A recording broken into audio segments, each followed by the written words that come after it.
Эта история произошла в далеком детстве, когда у каждого ребенка в деревне жили бабушка и дедушка, и родители отправляли детей туда каждое лето. И вот так нас с сестрой каждое лето отправляли в деревню. Прогуляв целый день, вечером мы садились за большой стол с другими родственниками, приехавшими тоже в гости, и начиналось время интересных рассказов и историй.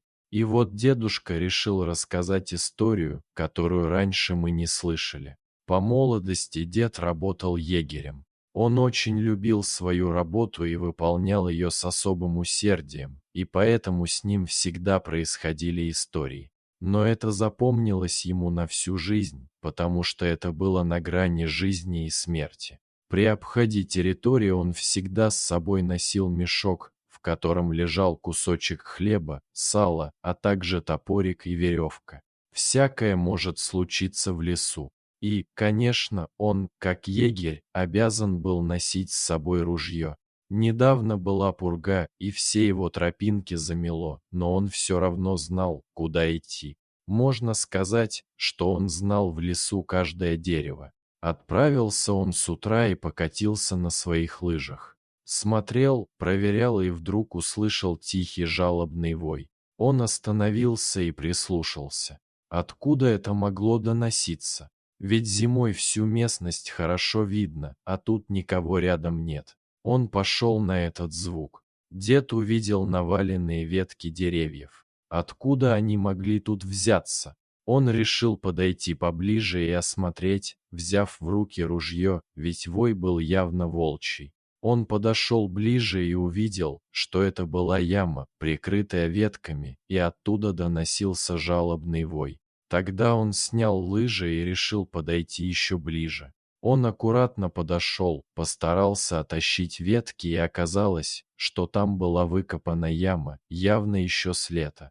Дед заглянул туда. Оттуда на него смотрело два грустных глаза, и он понял, что туда попал волк. Это было странно. Неужели волк не может выбраться из такой не совсем глубокой ямы? Вдруг, неожиданно, из-под этого волка показался кто-то маленький. Боже, да это ведь волчонок. Значит, это волчица, угодившая в яму вместе с волчонком. Видимо, из-за этого обстоятельства волчица осталась тут, если, конечно, она себе ничего не сломала. Глаза волчицы явно просили помощи. Дед решил помочь, но как? Ведь страшно. Она может быть тут не одна, а со стаей. Но все же решил помочь, ведь она сама не выберется. Волчица была обессилена и голодна. А даже если бы она выбралась сама, то волчонок был бы точно обречен на смерть, ведь он был маленьким, а яма была слишком для него глубока. Мой дед решил к лыжам привязать ветки и сделать что-то наподобие лестницы. Но оказалось, что волчица даже по ней не может забраться, настолько она была обессилена. Видимо, она сидела тут уже не первый день. Бросив попытки вытащить волчицу с помощью лыж и палок, дед уже совсем отчаялся, как вдруг в его голову пришла безумная идея. Он решил спрыгнуть в яму и вытащить оттуда бедное животное. Другого способа спасти ее он просто не видел. Он тихо, аккуратно сполз по краю ямы, при этом приговаривая: «Все будет хорошо. Я тебе помогу». Волчица же не проявляла агрессии, а только с доверием смотрела на своего спасителя, как будто понимая, что он ей говорит. Мой дедушка решил сначала взять волчонка. Он осторожно приблизился к волчице, взял на руки малыша, все еще приговаривая слова о помощи. Волчица, на удивление, вела себя спокойно. Тогда дед медленно взял волчонка. Тот был теплый и мягкий. Видимо, волчица до последнего согревала и кормила своего детеныша. Однако сама осталась без сил. Волчонок пытался выбраться из рук егеря и пытался его укусить, но дед ловко его подхватил и одним движением просто вышвырнул из этой злополучной ямы. И сейчас предстояло самое сложное – это достать волчицу. Хоть она и была спокойна, но она была тяжелее волчонка, да и зубы у нее были пострее. Если бы она внезапно решила, что ей хотят причинить вред, то у деда точно были бы проблемы. Для начала ее нужно было осмотреть, нет ли у нее повреждений, не сломана ли лапа. При осмотре она вела себя опять же спокойно. Дед обрадовался, ведь это значит, что она здорова, просто выбилась из сил. Он погладил ее по голове, посмотрел еще раз в эти грустные глаза. На свой страх и риск он поднял и попытался вытолкнуть ее из ямы, потому что его роста как раз хватало для того, чтобы волчица могла зацепиться за край и вылезти. Она это поняла. Волчица, из последних сил, карабкаясь и цепляясь за мерзлую землю, все-таки смогла выбраться. На поверхности она встала. Волчонок сразу подбежал к ней. Она его лизнула и тут же рухнула. Дед выбрался из ямы и увидел, что у волчицы нет сил даже уйти. Он оттащил ее подальше от ямы и тут вспомнил, что у него есть с собой кусок сала и немного хлеба.